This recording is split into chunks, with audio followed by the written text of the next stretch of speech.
Halo Bapak, Ibu, dan Saudara-saudari yang dikasihi Tuhan. Hari ini kita diberikan kesempatan lagi untuk bersama-sama merenungkan firman Tuhan. Tetapi sebelumnya mari kita berdoa terlebih dahulu. Tuhan Allah Bapa kami, sungguh kami bersyukur karena Tuhan memberikan kepada kami sukacita, Tuhan memberikan kepada kami kesehatan, Tuhan memberikan kepada kami kekuatan di tengah segala kemelut yang terjadi di dalam kehidupan kami. Dan saat ini Tuhan, kami akan bersama-sama merenungkan firman Tuhan. Kiranya Tuhan membuka pikiran hati kami supaya kami dapat sungguh-sungguh memahami kehendak Tuhan. Dan kiranya Tuhan menolong kami supaya kami dapat melaksanakan apa yang menjadi kehendak Tuhan di dalam kehidupan kami. Di dalam nama Tuhan Yesus kami berdoa. Haleluya, amin. Pembacaan kita pada hari ini berdasarkan Keluaran pasal 19. Keluaran pasal 19 ayat 16 hingga ayat yang ke-25 yang berbunyi demikian.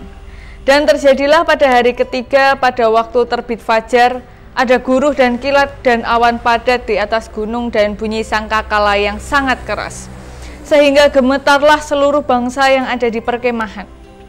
Lalu Musa membawa bangsa itu keluar dari perkemahan untuk menjumpai Allah, dan berdirilah mereka pada kaki gunung. Gunung Sinai ditutupi seluruhnya dengan asap, karena Tuhan turun ke atasnya dalam api. Asapnya membumbung seperti asap dari dapur, dan seluruh gunung itu gemetar sangat. Bunyi sangkakala kian lama kian keras, berbicaralah Musa. Lalu Allah menjawabnya dalam gurun. Lalu turunlah Tuhan ke atas gunung Sinai, ke atas puncak gunung itu. Maka Tuhan memanggil Musa ke puncak gunung itu dan naiklah Musa ke atas. Kemudian Tuhan berfirman kepada Musa, "Turunlah, peringatkanlah kepada bangsa itu, supaya mereka jangan menembus mendapatkan Tuhan hendak melihat-lihat. Sebab tentulah banyak dari mereka akan binasa. Juga para imam yang datang mendekat kepada Tuhan haruslah menguduskan dirinya, supaya Tuhan jangan melanda mereka." Lalu berkatalah Musa kepada Tuhan, "Tidak akan mungkin bangsa itu mendaki gunung Sinai ini, sebab Engkau sendiri telah memperingatkan kepada kami. Pasanglah batas sekeliling gunung itu, dan nyatakanlah itu kudus." Lalu Tuhan berfirman kepadanya, "Pergilah, turunlah, kemudian naiklah pula engkau beserta Harun. Tetapi para imam dan rakyat tidak boleh menembus untuk mendaki menghadap Tuhan, supaya mereka jangan dilandai." Lalu turunlah Musa mendapatkan bangsa itu dan menyatakan hal itu kepada mereka. Demikianlah pembacaan firman Tuhan pada hari ini. Yang berbahagia adalah setiap dari kita yang masih diberikan kesempatan untuk mendengarkan, merenungkan, memelihara, dan bahkan dimampukan untuk melaksanakan di dalam kehidupan kita sehari-hari. Haleluya. Bapak, Ibu, dan saudara-saudari yang kasih Tuhan, selama masa karantina, masa PSBB, masa di rumah saja, bahkan kemarin sempat bangsa Indonesia harus berlebarannya juga di rumah saja, tidak perlu mudik, dan bahkan mungkin ada orang-orang yang hidupnya di kota lain merantau harus merelakan dirinya tinggal di kos tanpa bertemu dengan keluarganya. Dan saya melihat beberapa teman saya mengunggah foto-foto ketika mereka di tempat mereka bekerja di rantau sana, lalu mereka melakukan telepon dengan keluarganya, lalu diunggah, dan rasanya sedih sekali melihat ada keluarga-keluarga yang harus terpisah karena keadaan yang saat ini terjadi. Tapi di tengah itu semua ada satu benda yang sangat menolong, yaitu ponsel, telepon genggam atau HP kita sering menyebutnya. Karena sekarang ini HP ini bisa menolong kita untuk berkomunikasi dengan orang-orang yang jauh dari kita. Bahkan tidak hanya telepon saja, tidak hanya mendengarkan suaranya, bahkan bisa melihat wajahnya secara langsung dan berkomunikasi walaupun tidak bisa disentuh tubuhnya. Dan kemudian lewat handphone ini kita juga bisa mempelajari banyak hal. Jadi saya lihat di mana-mana dan saya sendiri merasakan bahwa ketika masa-masa harus di rumah saja, ini banyak orang mulai kreatif. Yang dulunya tidak bisa masak mulai belajar masak, itu saya. Yang sudah bisa memasak semakin hobi memasak lalu menjual masakannya, atau ada yang mencari hobi baru, pekerjaan sampingan ya, karena mungkin ada yang pekerjaannya berhenti dulu dan lain-lain. Nah, semua itu biasanya bisa dipelajari melalui HP, melalui internet yang bisa kita lihat di berbagai macam video di mana-mana. Dan ini terus terang sangat membantu, menolong kita, apalagi di keadaan yang sangat membingungkan seperti saat ini. Nah, apalagi sekarang ini nomor-nomor seluler, perusahaan-perusahaan seluler itu memberikan harga yang murah untuk paket-paketannya. Nah, coba Bapak Ibu ingat-ingat kembali. Mulai punya HP pertama kali itu tahun berapa, mereknya apa, harganya berapa, coba diingat-ingat. Seingat saya dulu, HP itu bukan barang yang bisa dikonsumsi oleh semua orang. Dan HP yang punya kualitas seperti bisa untuk internetan, itu harganya pasti lebih mahal, apalagi yang punya kamera. Nah, sedangkan zaman sekarang HP itu hampir semua punya kamera dan hampir semuanya juga bisa digunakan untuk internetan. Dan saya juga masih ingat nomor seluler yang pertama kali dibeli oleh orang tua saya, itu harganya sampai ratusan ribu. Padahal sekarang kita kalau mau beli nomor-nomor itu bisa cuma 10.000, 20.000 bisa mendapatkan nomor yang baru. Bahkan ada beberapa paket yang tidak sampai 100.000 bisa digunakan untuk 1 bulan. Tentu beda sekali dengan zaman dulu. Nah, sungguh kita bersyukur karena kita diberi kesempatan untuk merasakan adanya HP ini, walaupun mungkin belum semuanya, tapi mendengar suara dan lain-lain sudah cukup menolong ketika jarak terpisah. Tidak terbayangkan apa yang akan terjadi jika terjadi hal seperti sekarang ini, tapi tidak memiliki alat komunikasi yang memadai. Jadi misalnya ada corona dan harus di lockdown. Kalau sekalian nggak tahu dan nggak di lockdown, mungkin nggak seberapa pusing. Tapi harus di lockdown, tapi tidak bisa saling berkomunikasi. Pasti akan sangat menyedihkan. Atau bisa berkomunikasi, tetapi semuanya mahal. Beli HP-nya aja mahal sekali, beli pulsanya juga terlalu mahal. Nah, itu semua akan menyulitkan kita. Tapi kita sekarang hidup di era yang berkomunikasi itu adalah hal yang tidak terlalu mahal. Nah, selain juga dalam hal berkomunikasi dengan sesama kita juga hidup di era, di zaman di mana dan di tempat, kebetulan di tempat di mana berkomunikasi dengan Tuhan itu bukan hal yang menyiksa, menakutkan kita. Jadi kita tinggal mengambil ruang, mengambil waktu, lalu berdoa kepada Tuhan. Kita bisa baca Alkitab, kita bisa berkomunikasi dengan Tuhan, walaupun mungkin tidak semua orang bisa langsung mendengarkan suara Tuhan. Saya juga belum pernah dengar suaranya, tapi mungkin ada yang pernah juga. Nah, tapi pada zaman itu Bapak Ibu bayangkan, orang-orang Israel itu mau berjumpa dengan Tuhan itu sungguh mereka itu kesulitan loh Bapak Ibu. Bahkan ketika mereka mau naik gunung, jadi karena memang mereka harus naik gunung, mereka mendengar adanya di ayat yang ke-16, di waktu fajar ada guru dan kilat dan awan padat di atas gunung, bunyi sangkakala yang sangat keras dan gemetarlah seluruh bangsa. Jadi mereka itu sebenarnya mau bertemu dengan Tuhan, untuk berjumpa dengan Tuhan. Dan mereka disuruh mempersiapkan dirinya, mengkuduskan dirinya, menjauhkan dirinya dari hal-hal yang najis untuk bertemu dengan Tuhan, untuk berkomunikasi dengan Tuhan. Tetapi belum bertemu nih, masih jauh. Sekarang naik gunung itu kan jauh ya Bapak Ibu, jadi masih di bawah saja. Itu sudah sangat mengerikan. Dan bahkan pada 18 Gunung Sinai ditutupi seluruhnya dengan asap. Dan seluruh gunung itu gemetar sangat. Jadi memang mau bertemu Tuhan itu mengerikan sekali. Wah, pengen banget tapi ngeri banget gitu rasanya. Kenapa? Karena manusia yang dosa, diselimuti oleh dosa ini tidak akan layak berjumpa dengan Allah yang kudus. Karena kita ini sungguh berdosa. Jadi kalau itu kan ibaratnya ini loh Bapak Ibu. Bapak Ibu pulang kehujanan, lalu di jalannya itu nggak diaspal, jadi penuh dengan lumpur.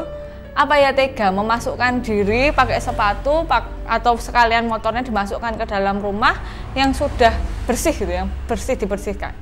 Kan nggak tega toh, karena yang kotor itu nggak seharusnya mengotori yang bersih. Nah, jadi kita manusia dosa itu tidak layak sama sekali bertemu dengan Tuhan yang Maha Kudus. Dan Tuhan itu kan tidak menyukai yang namanya dosa.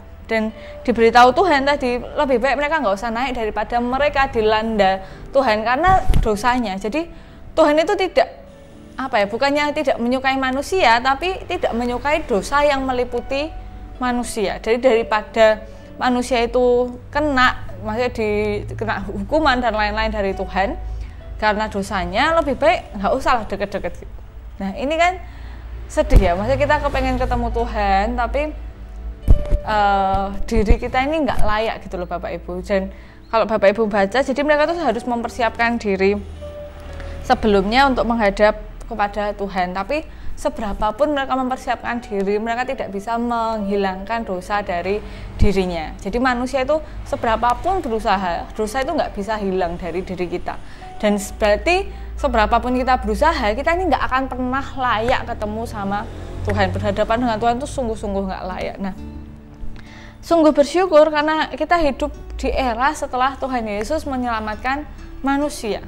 Dan Tuhan itu membuka tabir bahwa bukan lagi hamba tapi sahabat. Kita bahkan punya wewenang untuk memanggil Bapa kepada Tuhan. Ini kan suatu yang saat itu menjadi sangat mustahil ya. Boro-boro memanggil sebagai Bapa ya.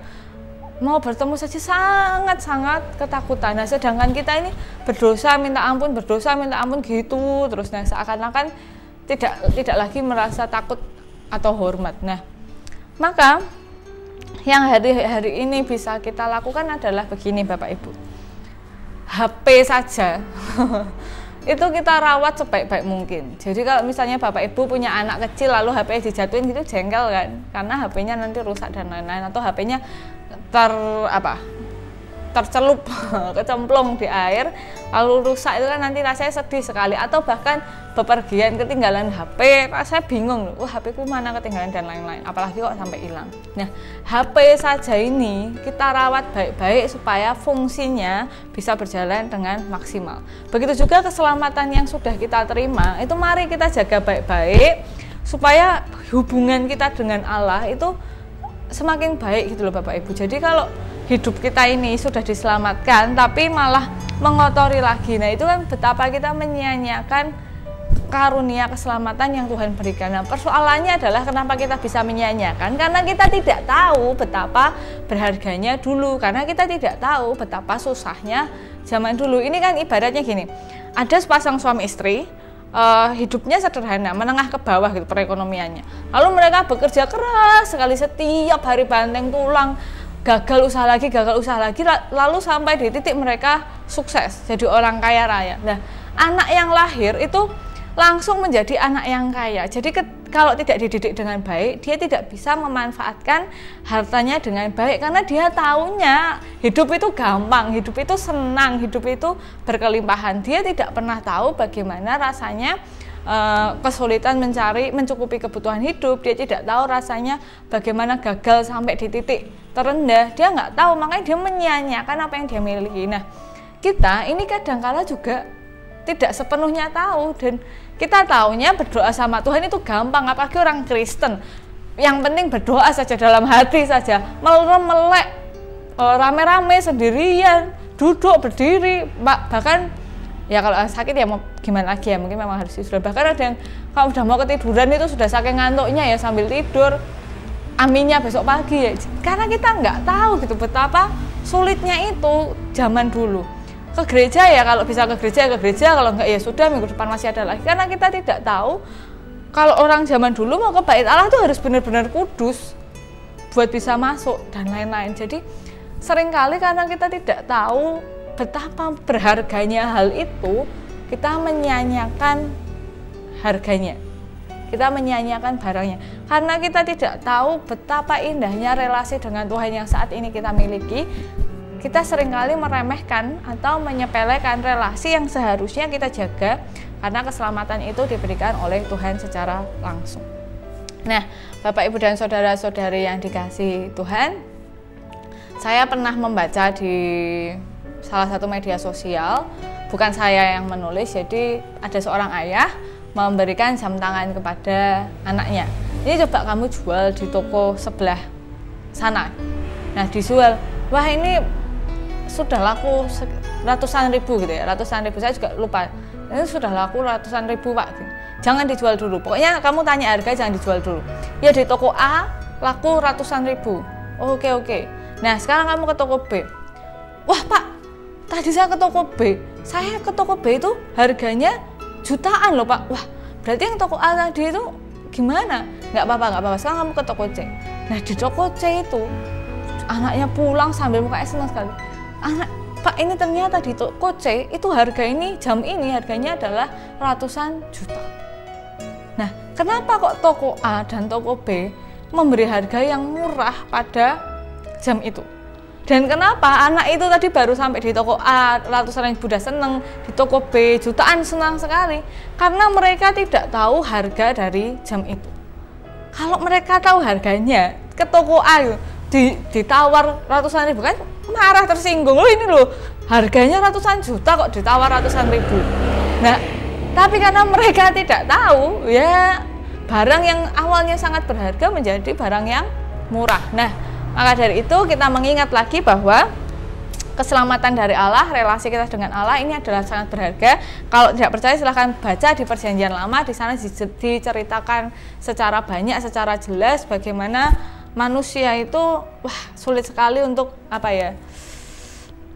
beribadah dengan Tuhan. Dan kalau Tuhan itu tidak menginisiatifkan dirinya untuk datang kepada manusia terlebih dahulu, sampai kapanpun manusia itu tidak akan pernah layak di hadapan Tuhan.